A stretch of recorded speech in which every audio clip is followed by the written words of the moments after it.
The Basidiomycota life cycle begins with a single Basidio spore. But what is a Basidio spore? Well, a Basidio spore is a spore that's going to be released by a Basidiomycete. But what's a Basidiomycete? A Basidiomycete is simply a fungi or a mushroom that will have its spore formation and release in the basidia. Okay? So we have this spore released in the basidia of a Basidiomycete, and it's referred to as a Basidio spore. So this is our Basidio spore. So important key features we need to know about this Basidio spore is that it is monokaryotic, or it's homokaryotic, and it is haploid. Let's begin by defining haploid. We know that haploid means having a single set of chromosomes.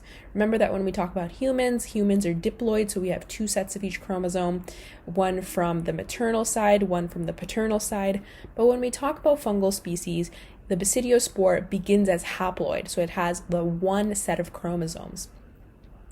Now, what does homokaryotic or monokaryotic mean? That simply means that we only have a single nuclei.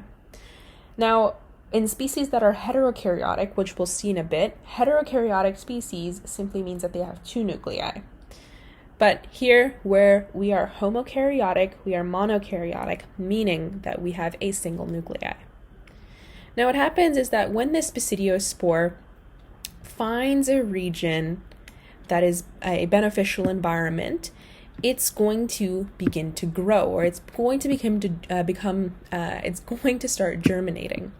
So when it starts germinating, it starts forming these hyphae. They start forming these hyphal structures. And these hyphae that are forming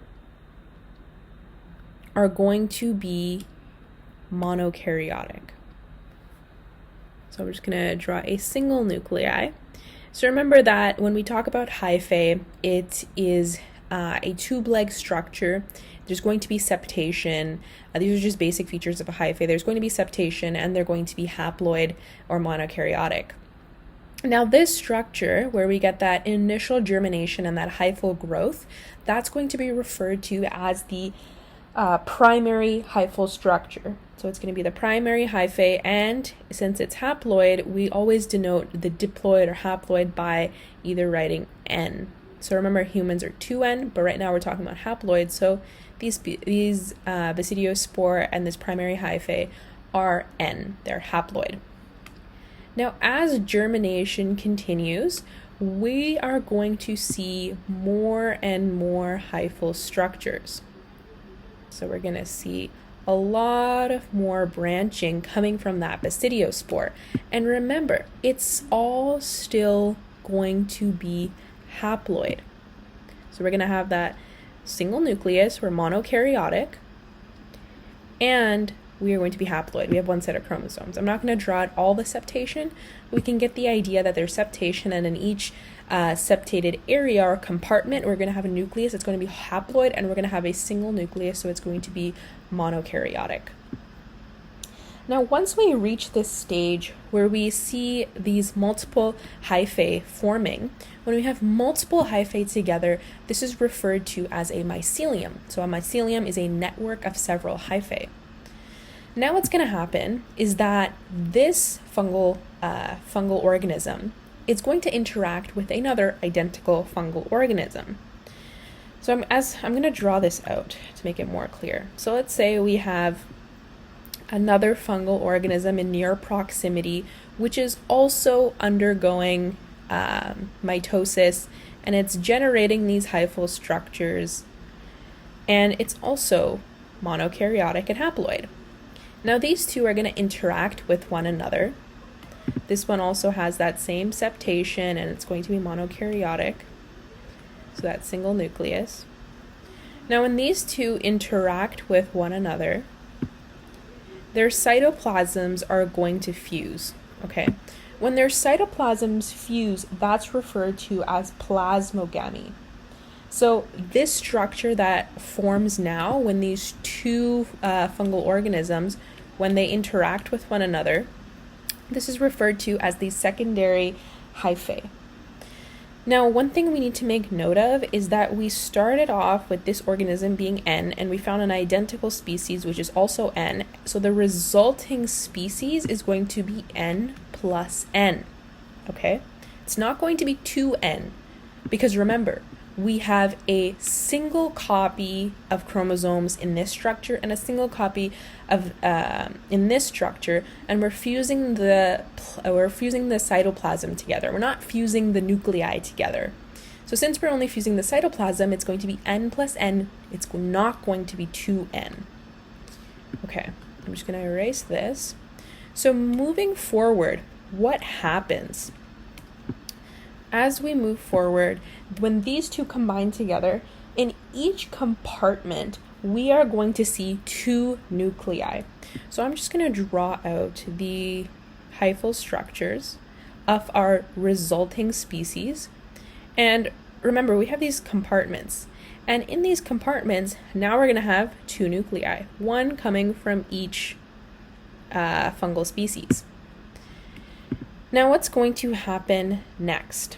So let me just draw out a couple more. So remember, now we have N plus N, we have 2 nuclei, and that plasmogamy has occurred.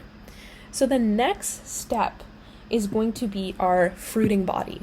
So now, in the next stage, we are going to see our fruiting body formation, which is the typical mushroom that we see in wildlife or we see at the store. So a general mushroom structure, I'm just going to draw it out like this. So this is a general mushroom, our fruiting body. So once we get the plasmogamy occurring, we see that resulting fruiting body. One thing I forgot to mention about this resulting hyphal structure is that this hyphal structure is heterokaryotic. Remember in the beginning I mentioned that this Basidio spore was homokaryotic? Homokaryotic meaning it had 1 nuclei. Now we have 2 nuclei in each compartment, so it's heterokaryotic. And it's N plus N, and this is our secondary hyphal structure. Another thing that I forgot to mention over here is that this connection that forms between these 2 hyphal structures is referred to as a conjugation bridge, and we'll go into more detail about conjugation bridge and clamp connections in another video. But for now, all we need to know is that this conjugation bridge forms, and this results in our heterokaryotic hyphal structure, which is going to lead to our Basidio spore. Our basidiocarp. So we have this basidiocarp, and remember this basidiocarp is still N plus N. Now what's going to happen next? We have to make this fungal species a spore-bearing structure. How are we going to make it a spore-bearing structure? Well, underneath over here, we have something called a basidia. So in our gills, if we talk about a gilled fungal species, we have the basidia right underneath our basidiocarp. And the basidia are going to undergo karyogamy. Now, what is karyogamy? Karyogamy is essentially the fusion of nuclei. So when I draw this out, I'm going to draw, for example, this is going to be my basidia, and I'm going to have these structures, which I'll get into in a little bit, but I'm going to undergo karyogamy. Now I want you to notice that here we have N plus N, we have 2 nuclei. Here we're still N plus N, have 2 nuclei, but now I only have a single nuclei. What happened? Karyogamy happened. Remember, karyogamy is the fusion of 2 nuclei. So this resulting basidia is going to be 2N, because we combine the nuclei. Now the nuclei in the basidia are going to undergo meiosis. When it undergoes meiosis, it's going to result in 4 haploid nuclei. I'm just going to draw this again. So we have the basidia, and we're going to have 4 haploid nuclei. So this process, what's occurring right over here in this area is meiosis, whereas over here we had mitosis occurring up until this point. Now meiosis occurs, we get those 4 haploid nuclei. And one more thing that I want to mention is that we have these structures on the top over here, which I'll get into more in a second, but these are known as the starygma or the starygmata. So the Starygma are going to essentially kind of hold on to our Basidio before they are released into the environment. So if I draw this next step over here and try to squeeze it in, we're going to have this structure, which is our Basidio not our Basidio our Basidia. So here we see that the nuclei, the haploid nuclei, they're held, once again, we're getting that Basidio formation. What's holding that Basidio? It's the Starygma. This over here is the Starygma. So the Starygma is holding that Basidio, and when that Basidio is released, try to go a little bit this way and draw it out, we're left with empty Starygma, and the Basidio are released, and the cycle begins again. That is essentially the Basidiomycota life cycle. Some key points to absolutely make note of is when something is heterokaryotic, homokaryotic, haploid, or diploid, and the note of some key terms. So remember, we start off as homokaryotic, we are haploid, the mitosis begins and we get that primary hyphal structure, which is still haploid, homokaryotic. Then we get a mycelium formation, which is essentially a many hyphal structures, and we take one of that hyphal structures and it forms a conjugation bridge with a neighboring identical organism with a hyphal structure, and we get this heterokaryotic hyphal structure, which has 2 nuclei. It's not 2n, it's n plus n, because we have not undergone karyogamy, we have simply undergone plasmagamy, which is the fusion of plasma. Then we get this basidiocarp. The basidiocarp now has to be converted into a spore-bearing structure, so the basidia undergo karyogamy. So when it undergoes karyogamy, it becomes 2n, and then we have the meiosis occurring, where we get 4 haploid nuclei, 4 identical haploid nuclei. Now we get that Basidio formation. What holds the Basidio? It's going to be the Starygma. When the Basidio are released, the Starygma are left empty once again, and the cycle continues. And that is essentially the Basidiomycota life cycle. This diagram is really useful in summarizing the diploid, haploid stages and when each stage is occurring. So remember, we start off with that haploid Basidio, germination occurs, it's still haploid. We get that combination of another hyphal fungi, and we get plasmagamy, which leads to an n plus n hyphal structure. Then further germination occurs, which eventually leads to karyogamy. Karyogamy is the fusion of the nuclei, and we get a 2n hyphae. Next, we're going to undergo meiosis, and we're going to regenerate those Basidio spores that are going to be haploid.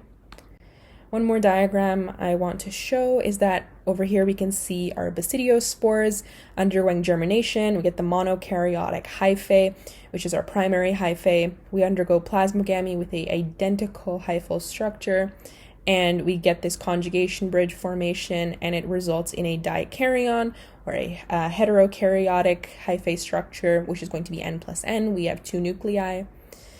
Then after that, we undergo further mitosis, which is going to lead to our basidiocarp. Once we get that basidiocarp formation, remember, we want to make it into a spore-bearing structure, so it undergoes karyogamy, which is the fusion of the nuclei. So this is the mother cell of the basidium, which is going to eventually become a spore-bearing structure. Then we undergo meiosis to yield 4 haploid nuclei, which are going to become 4 separate basidiospores.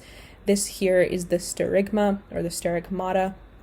And then we get that liberation phase, where the Basidio are released into the environment, and this whole cycle occurs again.